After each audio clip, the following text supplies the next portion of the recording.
And subhanAllah, there was the mother of Botham John. And a mother that captures the sentiments of what you would expect in terms of pain from a mom who not only raised her child to be safe, but to be successful and prosperous. And if you've gotten a glimpse into the dynamics of that family, you will know that that is a family that was extremely protective of their children. And subhanAllah, I just spent my last moments with her. I just came from that where the family is going back to St. Lucia. And she told me something I didn't know, because we talked about the police shootings that happened in July 2016. She said that her son had actually moved here just 2 weeks before July 7th, 2016.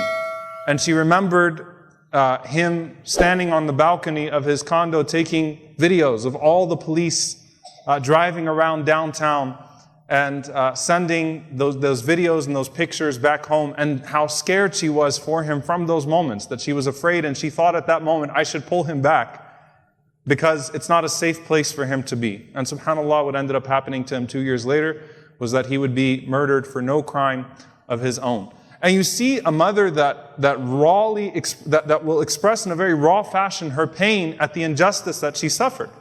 And not only that, but throughout this entire year was putting forth mothers of police brutality victims that had not had the chance to speak in front of a camera like she did, and saying, you should talk to this mother, and you should talk to this mother, and you should talk to this mother. A mother who found out about her son being murdered while she was sitting in the lobby of the DPD, of the Dallas Police Department. They did not even have the decency to notify her that her son was killed. She found out through her phone, watching a press conference with the police chief, that her son was killed.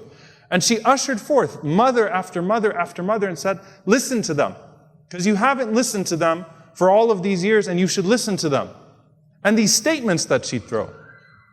The last statement I heard from her today, if any of you saw the press conference where signs were held, remember so-and-so, the victims of police brutality, and she said, let me hold the sign for my son, because I want to hold my son.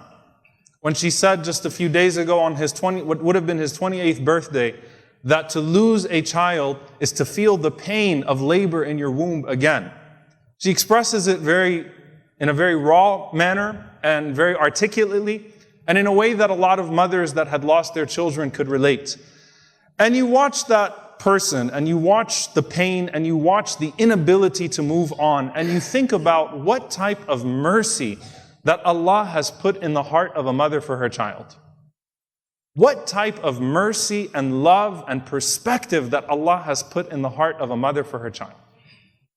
So much so that she connects that experience to the moment she gave birth to him.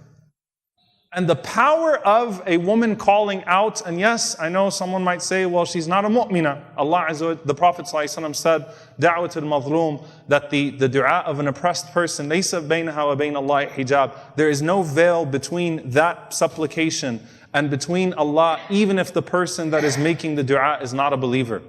When they call upon Allah and they say, oh Allah, calling out in pain and oppression, there is no hijab, no veil, whether that person is Muslim or not. And then there's another element to this. Someone might be seeing that and saying, Sheikh, we've already dealt with Kashmir, and there's too much going on right now for me to really care about this situation. Seriously. Enough moms that look more like my mom, or look more like my wife, or that sound more like something that reasonably could happen to me, and I should be focused on that because I don't have the capacity for that. And I remind you that the Prophet ﷺ, in the midst of a ghazwa, in the midst of a battle on an expedition, saw a red bird that was flying over the Sahaba, looked up at that red bird in distress, and the Prophet ﷺ said, Man faja'a hadhihi biwaladiha.